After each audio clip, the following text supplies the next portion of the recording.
Thanks so much, Richard. Let's discuss this further with CNN safety analyst David Soucie. He is a former FAA safety inspector. Good to see you. So I understand you say, in your 45 years of aviation experience, you've never encountered an incident where both engines were manually shut off during takeoff. And then with this switch, Richard explained how difficult it is. It's not like a knee may have knocked the switch and then suddenly, it cuts off fuel. It sounds pretty intricate. Would you be leaning toward whether there's some kind of chip malfunction? Because no pilot would want to do that. No, these are manual switches and there are no chips. There's not like a computer-driven movement to turn those on and off. It's a physical movement. And you said that I've never encountered this before, and I have not with an accident investigation. However, in 1987, there was a 767 where the pilot inadvertently turned the switches off and then recovered by turning them back on. But he was at altitude and was able to recover from it.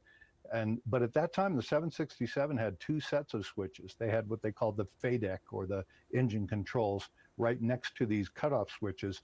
And so they were inadvertently pulled. They were very similar switches. So that was a different scenario. And Boeing has since redesigned the aircraft where those switches are not near each other at all. They're very clear. They're big knobs, round knobs that you pull out. You cannot bump those. I've ridden as the jump seater where my knees are even close to those switches, and I've seen that, and there's no possibility in my mind that those could have inadvertently been moved.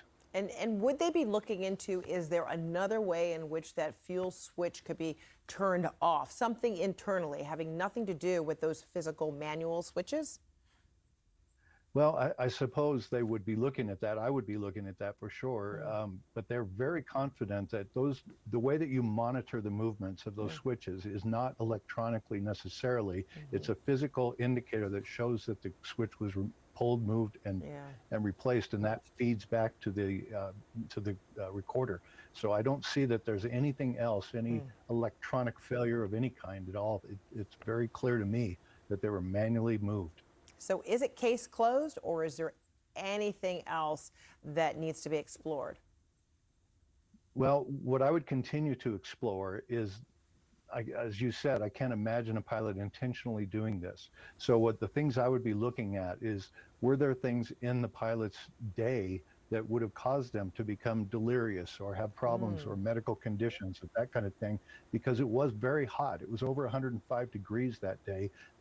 One of the pilots had to go out and do the pre-flight inspection around the aircraft. It was not their first flight of the day. There was a lot going on, and that kind of thing can cause your mind to play tricks on you. And typically you'll check with the other pilot and say, I'm going to move these switches. And then you do. That didn't happen. That communication didn't occur. So if I was to look at something nefarious versus delirious, I would lean towards delirious at this point, where the pilot was not in his right mind at the moment. But again, a lot to learn about what's happened here still. Yeah. Oh, how sad. 260 people. All right. David Soucie, thank you so much. Thanks, This weekend.